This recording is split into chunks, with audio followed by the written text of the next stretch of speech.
मैं ज्ञानेश पांडे, प्रवक्ता भौतिक विज्ञान, राजकीय जुबली इंटर कॉलेज गोरखपुर, कक्षा 11वीं के आप सभी छात्रों का भौतिक विज्ञान की इस वीडियो ऑनलाइन क्लास में एक बार पुनः स्वागत करता हूं। बच्चों, आज हम अध्याय 6 अर्थात कार्य, ऊर्जा तथा शक्ति के तीसरे भाग का अध्ययन करेंगे। आइए सर्वप्रथम हम देख लें कि आज के हमारे लेक्चर के शिक्षण बिंदु कौन कौन से हैं। तो आप ये जान लें कि आज सर्वप्रथम हम किसी स्प्रिंग की स्थितिज ऊर्जा का अध्ययन करेंगे। इसके उपरांत ऊर्जा के विभिन्न रूप तथा ऊर्जा संरक्षण के नियम का अध्ययन किया जाएगा। इसके उपरांत हम शक्ति अर्थात पावर को परिभाषित करेंगे। इसके उपरांत हम संघट्ट अर्थात कोलिजन पर चर्चा करेंगे। तो प्यारे बच्चों, पिछला लेक्चर में हमने आपको बताया था कि स्थितिज ऊर्जा की अवधारणा क्या होती है और साथ साथ हमने यांत्रिक ऊर्जा के संरक्षण के बारे में पढ़ा था। उसी कड़ी में अब हम किसी स्प्रिंग की स्थितिज ऊर्जा का अध्ययन करेंगे। किसी आदर्श स्प्रिंग में स्प्रिंग बल या फोर्स क्षैतिज पृष्ठ पर उसके एक सिरे से जुड़े गुटके के साम्यावस्था से विस्थापन यक्स के समानुपाती होता है। यह विस्थापन धनात्मक अथवा ऋणात्मक हो सकता है। जरा इस चित्र में आप देखें, किसी स्प्रिंग के एक सिरे से किसी वस्तु को बांधकर उसे स्मॉल यक्स दूरी तक क्षैतिज तल में विस्थापित किया गया है। अब इस चित्र में हुक का नियम यह कहता है कि स्प्रिंग के लिए एफ एस बराबर माइनस के एक्स के है। यहां नियतांक के स्प्रिंग नियतांक है जिसका मात्रक न्यूटन प्रति मीटर होता है। आप ये जान लें कि यदि के का मान अधिक है तो स्प्रिंग दृढ़ होगा और यदि के का मान बहुत अल्प है तो उस स्थिति में स्प्रिंग नर्म अर्थात मृदु होगा। अब यदि स्प्रिंग को बाहर की तरफ धीमी अचर चाल से खींचने पर स्प्रिंग का खिंचाव यक्सम है तो स्प्रिंग बल द्वारा कृत कार्य होगा WS बराबर इंटीग्रेशन 0 से यक्सम एफ dx। पूर्व में आपको कार्य की परिभाषा बताई गई है, उसी के अनुसार इस सूत्र को लिखा गया है। और यहां पर यदि हम एफ का मान रख दें तो समीकरण हो जाता है WS बराबर इंटीग्रेशन 0 से यक्सम kx dx। इस समाकलन को अपर और लोअर लिमिट के लिए जब हल किया जाता है तो हमें समीकरण मिलता है WS बराबर माइनस kxm स्क्वायर बाई 2। ध्यान दीजिएगा कि बाह्य खिंचाव बल द्वारा कृत कार्य धनात्मक होता है, अतः W बराबर हो गया प्लस kxm स्क्वायर अपॉन 2। अब यदि गुटके को इसके आरंभिक विस्थापन xi से अंतिम विस्थापन xf तक विस्थापित किया जाता है तो स्प्रिंग बल द्वारा कृत कार्य हो जाएगा WS बराबर माइनस इंटीग्रेशन xi से xf kx dx। और जब हम इसे हल करेंगे तो हमें मिलेगा WS बराबर kxi square by 2 minus kxf square by 2। यहां स्पष्ट हो जा रहा है कि स्प्रिंग बल द्वारा कृत कार्य केवल गुटके के आरंभिक तथा अंतिम स्थिति पर निर्भर करता है। अतः स्प्रिंग बल एक संरक्षी बल है। खिंचाव के बाद छोड़ने पर गुटका यदि xi स्थिति में ही वापस आ जाता है तो अब कार्य का सूत्र हो जाएगा WS बराबर माइनस इंटीग्रेशन xi से xi kx dx। Upper limit में xi है, लोअर लिमिट भी xi है। जब आप हल करेंगे तो WS का मान कितना मिलेगा? 0 मिलेगा। यहां से एक बात स्पष्ट हो जा रही है कि किसी चक्रीय प्रक्रम में कृत कार्य 0 होता है स्प्रिंग बल के द्वारा। किसी खिंचाव अथवा संपीड़न स्मॉल x के लिए स्थितिज ऊर्जा का फार्मूला होता है Vx बराबर 1/2 Vx बराबर 1/2 kx² के। दोनों पक्षों को यदि हम अवकलित कर दें तो हमें प्राप्त होगा -dv/dx = -kx, और यही स्प्रिंग बल है। अब यदि चित्रानुसार गुटके को यक्ष यम तक खींचा जाता है और फिर विरामावस्था में छोड़ा जाता है, तो किसी स्वेच्छ स्थिति स्मॉल यक्ष के लिए इसकी कुल यांत्रिक ऊर्जा हो जाएगी 1/2 kxm² = 1/2 kx² प्लस 1/2 mv² के। ध्यान दीजिएगा, यहां यांत्रिक ऊर्जा संरक्षण नियम का प्रयोग किया गया है, जो ये कहता है कि कुल ऊर्जा बराबर होती है स्थितिज ऊर्जा और गतिज ऊर्जा के योग की। अब साम्यावस्था में आप जानते हैं कि स्मॉल x बराबर 0 के होगा और v बराबर vm के हम मान रहे हैं, तो समीकरण हो गया 12mvm² = 12kxm²। और हम जब इसे हल करेंगे तो सूत्र मिलेगा vm बराबर √k/m(xm). यहां निकाय की गतिज ऊर्जा स्थितिज ऊर्जा में तथा स्थितिज ऊर्जा गतिज ऊर्जा में परिवर्तित हो जाती है, तथापि कुल यांत्रिक ऊर्जा नियत बनी रहती है। जरा सा इस ग्राफ को आप देखें, साम्यावस्था में स्थितिज ऊर्जा 0 है तो गतिज ऊर्जा अधिकतम है। अधिकतम विस्थापन की स्थिति में आप देखें, इस स्थिति में गतिज ऊर्जा 0 है, स्थितिज ऊर्जा अधिकतम है। प्रति क्षण स्थितिज ऊर्जा और गतिज ऊर्जा में एक दूसरे के सापेक्ष कुछ इस प्रकार से बदलाव होता रहेगा कि कुल ऊर्जा E = k+v सदैव नियत बनी रहेगी। इतनी चर्चा के बाद आइए हम देखते हैं कि ऊर्जा के विभिन्न रूप कौन कौन से हैं।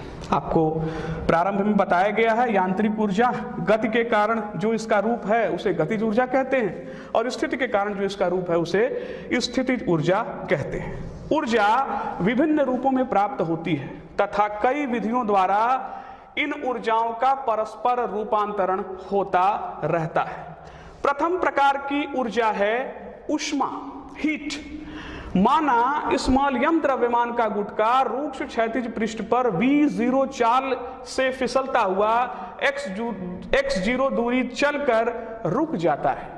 इस प्रक्रिया में घर्षण बल द्वारा किया गया कार्य क्षयित नहीं होता है, अपितु ऊष्मीय ऊर्जा के रूप में मेज और गुटके को स्थानांतरित हो जाता है, जो गुटके और मेज की आंतरिक ऊर्जा को बढ़ा देता है। शीतकाल में भी हम हथेलियों को रगड़ करके ऊष्मीय ऊर्जा उत्पन्न करते हैं। वास्तव में आंतरिक ऊर्जा प्रायः अणुओं की निरंतर यादृच्छिक गति से संबंधित है। आप यह जान लें कि 1 किलोग्राम जल 10 डिग्री सेंटीग्रेड शीतल होने पर 42,000 जूल ऊर्जा मुक्त करता है। दूसरे प्रकार की जो ऊर्जा है वो रासायनिक ऊर्जा है। रासायनिक ऊर्जा रासायनिक अभिक्रिया में भाग लेने वाले अणुओं की भिन्न भिन्न बंधन ऊर्जाओं के कारण उत्पन्न होती है। एक स्थिर रासायनिक यौगिक की ऊर्जा इसके पृथक पृथक अंशों की अपेक्षा कम होती है। रासायनिक अभिक्रिया मुख्यतः परमाणुओं की पुनः व्यवस्था है। कोयले में कार्बन होता है तथा इसके 1 किलोग्राम के दहन से 3 × 10⁷ जूल ऊर्जा मुक्त होती है। ये कुछ जानकारियां मैं आपको दे रहा हूं। इसी क्रम में आप देखें विद्युत ऊर्जा, विद्युत धारा के प्रवाह से उत्पन्न ऊर्जा को विद्युत ऊर्जा कहते हैं। इससे बल्ब उद्दीपित होते हैं, पंखे घूमते हैं तथा घंटियां बजाई जा सकती हैं। एक भारतीय शहरी परिवार औसतन 200 जूल प्रति सेकंड ऊर्जा का उपभोग करता है। द्रव्यमान ऊर्जा तुल्यता। किसी विलगित निकाय का द्रव्यमान संरक्षित रहता है। सर अल्बर्ट आइंस्टीन ने यह प्रदर्शित किया कि द्रव्यमान और ऊर्जा एक दूसरे के तुल्य होते हैं। किस सूत्र के द्वारा? तो सूत्र है E = mc²। आप ये जान लें कि यहाँ निर्वात में प्रकाश की चाल को स्मॉल c से प्रदर्शित किया जा रहा है। इसका मान 3 × 10⁸ मीटर प्रति सेकंड होता है। नाभिकीय ऊर्जा क्या है, आइए इस पर बात करें। सूर्य द्वारा उत्पादित ऊर्जा में हाइड्रोजन के 4 हल्के नाभिकों के संलयन द्वारा एक हीलियम नाभिक बनता है, जिसका द्रव्यमान हाइड्रोजन के चारों नाभिकों के कुल द्रव्यमानों से कम होता है। यह द्रव्यमान अंतर डेल्टा एम, जिसे द्रव्यमान क्षति कहते हैं अर्थात मास डिफेक्ट कहते हैं, ऊर्जा डेल्टा mc² का स्रोत है। नाभिकीय विखंडन में एक भारी अस्थायी नाभिक जैसे यूरेनियम एक न्यूट्रॉन की बमबारी द्वारा हल्के नाभिकों में विभक्त हो जाता है। इस प्रक्रम में अंतिम द्रव्यमान आरंभिक द्रव्यमान से कम होता है और यह द्रव्यमान क्षति ऊर्जा में रूपांतरित हो जाती है। तो ये कुछ ऊर्जा के स्वरूप थे जिनको मैंने आपको बताने का प्रयास किया। आइए देखें ऊर्जा संरक्षण का सिद्धांत क्या कहता है। किसी विलगित निकाय की कुल ऊर्जा सदैव नियत रहती है। ऊर्जा न तो उत्पन्न की जा सकती है और न ही इसे नष्ट किया जा सकता है। ऊर्जा केवल एक रूप से दूसरे रूप में रूपांतरित हो सकती है। संपूर्ण विश्व को एक विलगित निकाय के रूप में देखा जा सकता है, अतः विश्व की कुल ऊर्जा अचर है। यदि विश्व के एक हिस्से में ऊर्जा की क्षति होती है तो दूसरे हिस्से में समान मात्रा में ऊर्जा वृद्धि होनी चाहिए ताकि कुल ऊर्जा नियत बनी रहे। ऊर्जा के विभिन्न स्वरूपों पर चर्चा करने के उपरांत अब हम शक्ति अर्थात पावर को परिभाषित करेंगे। आप ये जान लें कि शक्ति को उस समय दर से परिभाषित करते हैं जिससे कार्य किया गया अथवा ऊर्जा स्थानांतरित हुई। किसी बल की औसत शक्ति उस बल द्वारा किए गए कार्य तथा उसमें लगे समय के अनुपात से परिभाषित करते हैं। अतः P एवरेज बराबर हो जाएगा W/T के। यहाँ तत्क्षणिक शक्ति को औसत शक्ति के सीमांत मान के रूप में परिभाषित किया जाता है, जबकि समय शून्य की ओर अग्रसर हो। तो यहाँ से हम लिख सकते हैं कि शक्ति P बराबर dW/dt। चूंकि परिभाषा से विस्थापन dr में बल द्वारा कृत कार्य होता है, dW बराबर vector F dot vector dr। अतः तत्क्षणिक शक्ति हो जाएगा P बराबर vector F dot vector dr/dt के। ध्यान दीजिएगा, यहां पर वेक्टर dr/dt किसको प्रदर्शित कर रहा है? यह वेग को प्रदर्शित कर रहा है। अतः P बराबर हो जाएगा vector F dot vector v के। इस प्रकार से शक्ति को हम कैसे परिभाषित कर सकते हैं कि शक्ति बल वेक्टर तथा वेग वेक्टर के स्केलर गुणन के रूप में परिभाषित किया जाता है। यहाँ वेक्टर v तत्क्षणिक वेग को प्रदर्शित करता है। आप ये जान लें कि शक्ति एक अदिश राशि होता है, इसका मात्रक वाट होता है तथा इसकी बीमा द्रव्यमान में 1, लंबाई में 2 तथा समय में -3 होता है। 1 वाट बराबर होता है 1 जूल प्रति सेकंड के और 1 अश्व शक्ति बराबर होता है 746 वाट की। 100 वाट का बल्ब 10 घंटे में 1 किलोवाट घंटा विद्युत ऊर्जा खपत करता है। और पूर्व के लेक्चर में भी हमने आपको ये निगमित करके दिखाया था कि 1 किलोवाट आवर बराबर होता है 3.6 × 10⁶ जूल एनर्जी के। एनर्जी पावर पर डिस्कस करने के बाद अब हम देखेंगे कि संघट्ट क्या है अर्थात कोलिजन क्या है। विभिन्न खेलों जैसे बिलियर्ड, मार्बल, कैरम आदि में संघट्ट एक अनिवार्य घटक है। आप ये जान लें कि 2 या 2 से अधिक वस्तुओं के अंतःक्रिया की वह घटना जिसमें घटना के पश्चात वस्तुओं के पथ अर्थात उनकी सापेक्ष वेग तथा गति में मात्रात्मक परिवर्तन हो जाए तो इस प्रक्रिया को संघट्ट कहते हैं। जरा इस चित्र के माध्यम से हम समझने का प्रयास करें। चित्र में द्रव्यमान m1 v1i के प्रारंभिक वेग से गति करता हुआ दूसरे द्रव्यमान m2 से जो विरामावस्था में है संघट्ट करता है। संघट्ट के पश्चात आप देख रहे हैं कि द्रव्यमान यम1 क्षैतिज से θ1 कोण पर v1f अंतिम वेग से गति करने लगता है तथा द्रव्यमान यम2 क्षैतिज से θ2 कोण पर v2f अंतिम वेग से गति करने लगता है। इस प्रक्रिया में पिंडों के संवेग में जो परिवर्तन होता है वो कुछ इस प्रकार से होता है। पहले पिंड के संवेग में परिवर्तन होगा वेक्टर डेल्टा P1 बराबर वेक्टर F12 डेल्टा T के। ध्यान दीजिएगा कि F12 दूसरे पिंड द्वारा पहले पिंड पर आरोपित बल है। इसी प्रकार से दूसरे पिंड के संवेग में परिवर्तन होगा वेक्टर डेल्टा P2 बराबर वेक्टर F21 डेल्टा T के। यहां पर F21 पहले पिंड द्वारा दूसरे पिंड पर आरोपित बल है। अब यदि हम इन दोनों समीकरणों को जोड़ देते हैं तो यह कुछ इस प्रकार से हो जाता है vector delta P1 plus vector delta P2 बराबर vector F12 delta T plus vector F21 delta T अथवा delta vector P1 plus vector P2 ये बराबर हो जाएगा vector F12 plus vector F21 delta T के। अब यहां पे न्यूटन का गति विषयक तृतीय नियम कहता है कि वेक्टर F12 बराबर माइनस वेक्टर F21 के है तो हमें अगला समीकरण मिल जाएगा।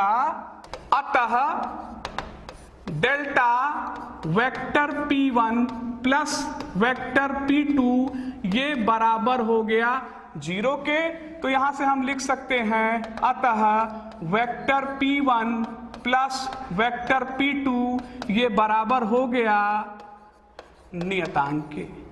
ध्यान दीजिएगा यहां P1 पहले पिंड का संवेग है, P2 दूसरे पिंड का संवेग है और P1 प्लस P2 दोनों पिंडों के संवेगों के योग को प्रदर्शित कर रहा है। तो यहां से स्पष्ट हो जा रहा है कि सभी संघट्टों में निकाय का कुल संवेग तो नियत रहता है परंतु उनके आरंभिक गतिज ऊर्जा का कुछ अंश ऊर्जा के दूसरे रूपों में रूपांतरित हो जाता है।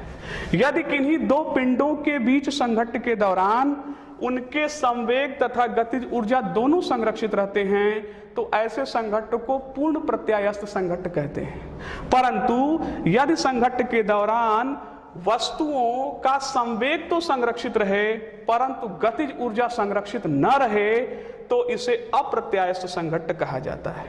आप ये जान लें कि अप्रत्यायस्थ संघट्ट की स्थिति में दोनों पिंड आपस में सटे रहकर गति करते हैं।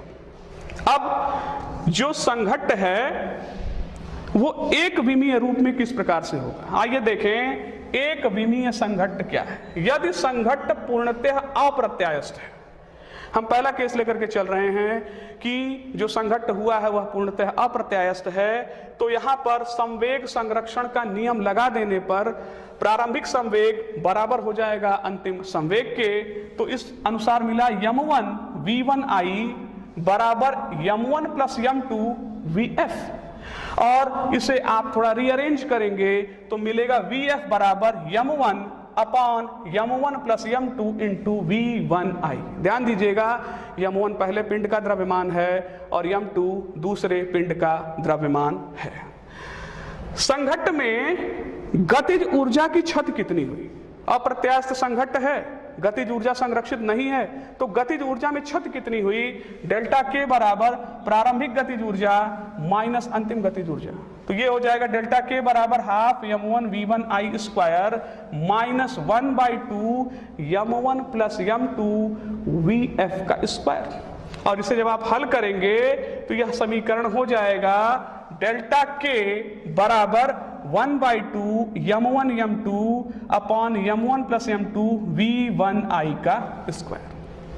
गणितीय विधि से जब हमने हल किया तो डेल्टा के का जो मान हमें प्राप्त हो रहा है, जैसा कि आप देख पा रहे हैं सूत्र में, यह अपेक्षानुसार एक धनात्मक राशि है, जो यह बताता है कि अप्रत्यायस्थ संघट्ट में सदैव गतिज ऊर्जा की क्षति होती है। अब यहीं पर हम ये मान लें कि जो संघट्ट हुआ है वह प्रत्यायस्थ है, तो इस स्थिति का अध्ययन करते हैं। उपरोक्त नामावली का प्रयोग के साथ θ1 बराबर θ2 बराबर 0 ले लें तो रेखीय और गतिज ऊर्जा के संरक्षण के समीकरण क्या होंगे, आइए जरा सा उस पर हम लोग बात करते हैं। संवेग संरक्षण के नियम के अनुसार प्रारंभिक संवेग बराबर अंतिम संवेग के होगा, तो यहां से हो गया m1 v1i बराबर m1 v1f plus m2 v2f। थोड़ा सा इस समीकरण को हम रीअरेंज कर लें तो इसे इस प्रकार से लिख सकते हैं m1 v1i minus m1 v1f, ये बराबर हो जाएगा m2 v2f के, और हमने नाम दे दिया इस समीकरण को 6.24। इसी प्रकार से गतिज ऊर्जा संरक्षण के नियम के अनुसार प्रारंभिक गतिज ऊर्जा बराबर होगी अंतिम गतिज ऊर्जा के, तो इसे आप लिख सकते हैं हाफ m1 v1i स्क्वायर बराबर हाफ m1 v1f का square plus half m2 v2f का स्क्वायर।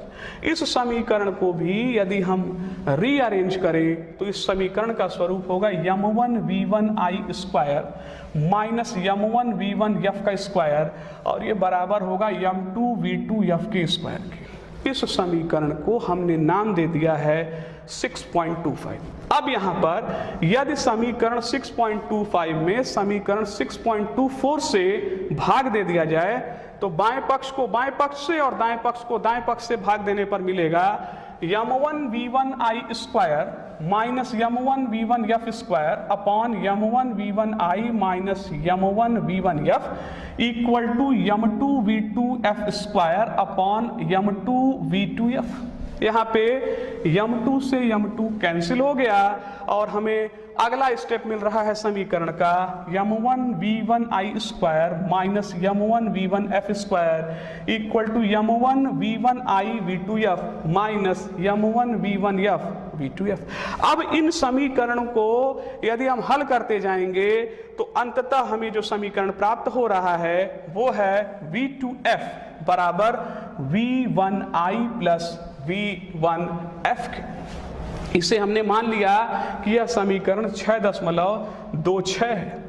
v2f के इस मान को यदि हम समीकरण 6.24 में प्रतिस्थापित करके हल करें तो हमें v1f का मान कुछ इस प्रकार से मिलेगा v1f बराबर m1 minus m2 upon m1 plus m2 into v1i की। और इसी प्रकार से यदि हम v1f का मान निकालें और उसे निकाल के समीकरण 6.24 में प्रतिस्थापित करें तो v2f का मान कुछ इस प्रकार से मिलेगा v2f बराबर 2m1 v1i upon m1 plus m2 के। इन समीकरणों को हमने नाम दिया है 6.27 और 6.28। इस प्रकार से आप देखें अज्ञात राशियां v1f तथा v2f ज्ञात राशियों m1 m2 तथा v1i के पदों में प्राप्त हो गई। आइए अब उपरोक्त विश्लेषण से विशेष दशाओं में रुचिकर निष्कर्ष प्राप्त करते हैं। जरा दशा एक को देखें। यदि मान लीजिए कि दोनों द्रव्यमान समान हैं अर्थात m1 बराबर m2 बराबर m के हैं तो इस स्थिति में v1f बराबर 0 मिल रहा है और v2f बराबर v1i के मिल रहा है, अर्थात प्रथम द्रव्यमान विरामावस्था में आ जाता है और संघट्ट के पश्चात दूसरा द्रव्यमान प्रथम द्रव्यमान की आरंभिक वेग प्राप्त कर लेता है। दूसरी दशा देखें। यदि एक पिंड का द्रव्यमान दूसरे पिंड के द्रव्यमान के तुलना में बहुत अधिक है अर्थात m2 greater greater greater than m1 के है तो m1 को नगण्य मानते हुए उपरोक्त समीकरणों से यदि हम बाहर कर दें तो इस स्थिति में हमें प्राप्त होगा v1f ये लगभग बराबर मिलेगा माइनस v1i के और v2f ये 0 के बराबर प्राप्त होगा। तो हम निष्कर्ष निकाल पा रहे हैं कि इस स्थिति में भारी द्रव्यमान स्थिर रहता है जबकि हल्के द्रव्यमान का वेग उत्क्रमित हो जाता है। ये तो हमने बात किया एक विमीय संघट्ट का। आइए अब जरा सा द्विविमीय संघट्ट पर हम लोग विचार करते हैं। द्विविमीय संघट्ट किसी समतल में होगा। एक विमीय संघट्ट की जो हमने बात किया था वो एक सरल रेखा में संघट्ट की हमने बात की थी। अब हम द्विविमीय संघट्ट पर जरा चर्चा करें। चित्र में स्थिर द्रव्यमान m2 से गतिमान द्रव्यमान m1 का संघट्ट का चित्रण किया गया है। पूर्व में चित्र का जो हमने इस्तेमाल किया था उसी का हम यहाँ भी प्रयोग कर रहे हैं। इस प्रकार के संघट्ट में रेखीय संवेग संरक्षित रहता है। चूंकि संवेग एक सदिश राशि है, अतः यह तीन दिशाओं x, y, z के लिए तीन समीकरण प्रदर्शित करता है। संघट्ट के पश्चात m1 तथा m2 के अंतिम वेग की दिशाओं के आधार पर समतल का निर्धारण कीजिए और मान लीजिए कि यह x, y समतल है। रेखीय संवेग के z घटक का संरक्षण यह दर्शाता है कि संपूर्ण संघट्ट x, y समतल में है। x घटक और y घटक के समीकरण निम्नलिखित रूप से प्राप्त होंगे। जो पूर्व का चित्र आपको प्रदर्शित किया गया था, उस चित्र को यदि आप ध्यान से देखें तो इस चित्र में V1F को दो घटकों में वियोजित किया जा सकता है और V2F को दो घटकों में वियोजित किया जा सकता है। यदि हम इसके x घटक तथा y घटक को पृथक रूप से लिखने का प्रयास करते हैं तो हमें उस स्थिति में समीकरण का स्वरूप कुछ इस प्रकार से प्राप्त हो जाता है। m1v1i बराबर m1v1f cos θ1 plus m2v2f cos θ2। इसे हमने समीकरण 6.29 माना।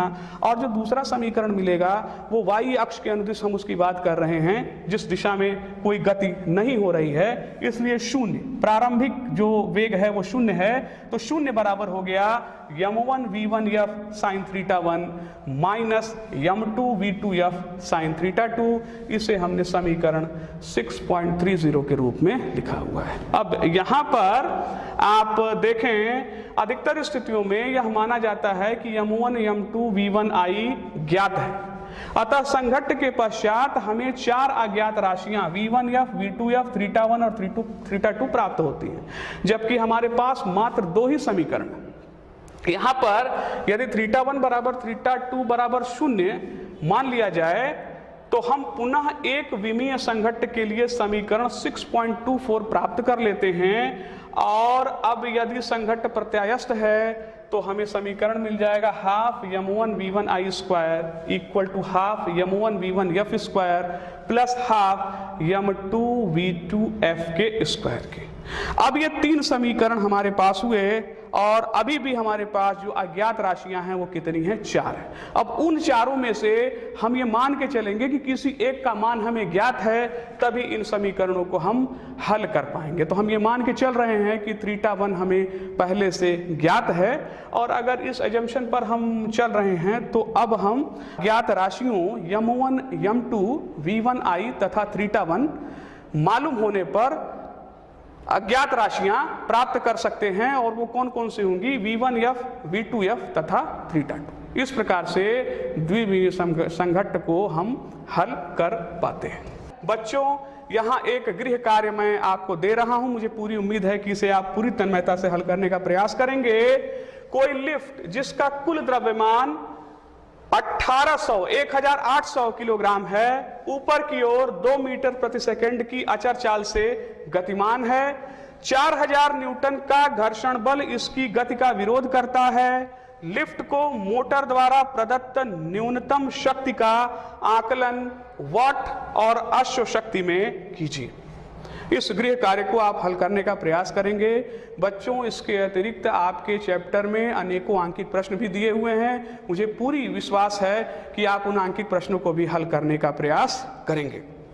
मुझे पूरी आशा है बच्चों कि कार्य, ऊर्जा तथा शक्ति के इस चैप्टर को आप आत्मसात कर पाए होंगे, समझ पाए होंगे, और साथ साथ आपने अपना नोट्स भी तैयार कर लिया होगा। नोट्स परीक्षा का एक महत्वपूर्ण अंग है, तो लेक्चर के साथ साथ आप नोट्स भी बनाते रहें। धन्यवाद।